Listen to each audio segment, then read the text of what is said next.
Bonjour et bienvenue sur Alma Lumière. Aujourd'hui, j'aimerais faire un podcast sur le burn-out féminin. Ce burn-out féminin que tant d'entre nous traversent en silence. Il y a aussi le burn-out masculin, bien évidemment. Mais je crois qu'il y a un moment dans la vie d'une femme où son corps commence à murmurer, puis à crier, où son énergie se retire, où sa joie s'efface. Et pourtant, elle continue. Elle continue de donner, elle continue de porter, elle continue de s'oublier. Jusqu'au jour où tout s'effondre. Alors pas brutalement du tout, mais lentement, sournoisement même, comme une mèche qui se consume sans bruit. Je crois que je suis dans une de ces périodes, une période où je sens que quelque chose en moi dit stop.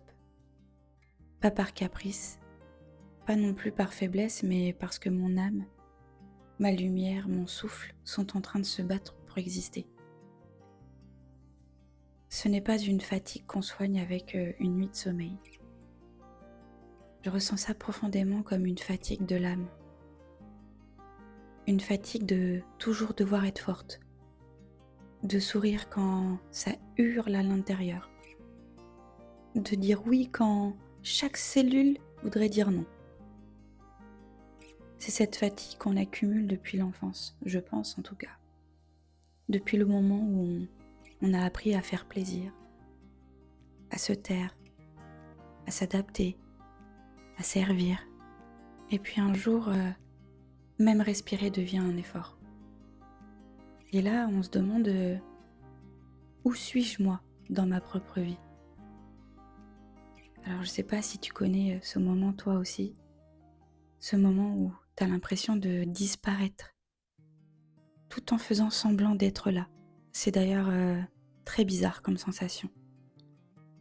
Personnellement, j'ai appris seule à être indépendante, à être forte, mais on nous apprend également à être performante, à être toujours disponible pour l'autre. D'abord pour l'autre, on nous apprend.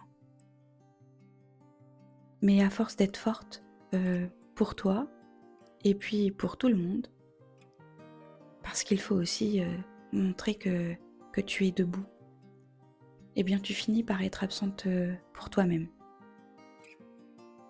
Et sous le masque de la femme forte, il y a souvent une petite fille. Et une petite fille qui ne veut plus tout porter, qui veut juste qu'on la prenne dans les bras et qu'on lui dise c'est ok, tu as le droit d'être fatiguée, tu as le droit de ne plus y arriver, tu as le droit de ne pas savoir. Mais comme personne ne le dit, eh bien on continue. Et puis parfois on peut aussi se dire que si on ose dire quelque chose, eh bien on se plaint.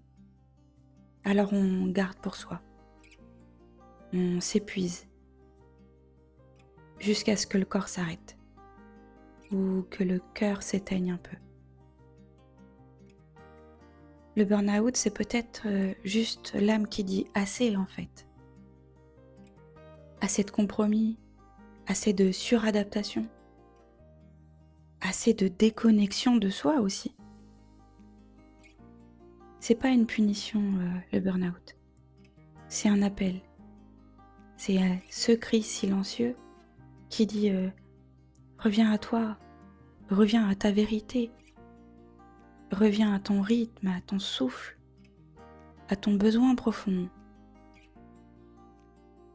Mais parfois, quand durant des années, on reste seulement debout, forte, eh bien c'est difficile de revenir à soi, à son besoin profond. Et si au lieu de culpabiliser de ne plus avancer, on écoutait ce ralenti? Et si au lieu de forcer, on s'autorisait à tomber pour mieux renaître? Et si en fait le burn-out était une initiation sacrée, une mue, une renaissance? Je sais que c'est difficile à imaginer. Je ne sais pas où toi t'en es en ce moment, mais si tu te sens vide, éteinte ou effacée, alors je veux que tu saches que tu n'es pas seule. Je veux également que tu saches que ce n'est pas un échec. C'est peut-être même la plus grande rencontre avec toi-même. Je t'invite à ne rien forcer, à respirer, à poser tes mains sur ton cœur et à dire je suis là, je m'accueille, je n'ai plus besoin de lutter. Et si ça aussi c'est trop dur pour toi, alors ce n'est pas grave, c'est ok. Parce que ta lumière, elle est là, même quand tu ne la vois pas, surtout quand tu crois qu'elle est éteinte. Merci infiniment d'avoir écouté ce partage un peu court, mais j'avais tout ça sur le cœur, alors il était important de le partager. Et si tu ressens l'élan, offre-toi un vrai repos, un retour à toi. Merci profondément de m'avoir écouté et n'oublie jamais, ta lumière brille bien plus que tu ne l'imagines. À très vite.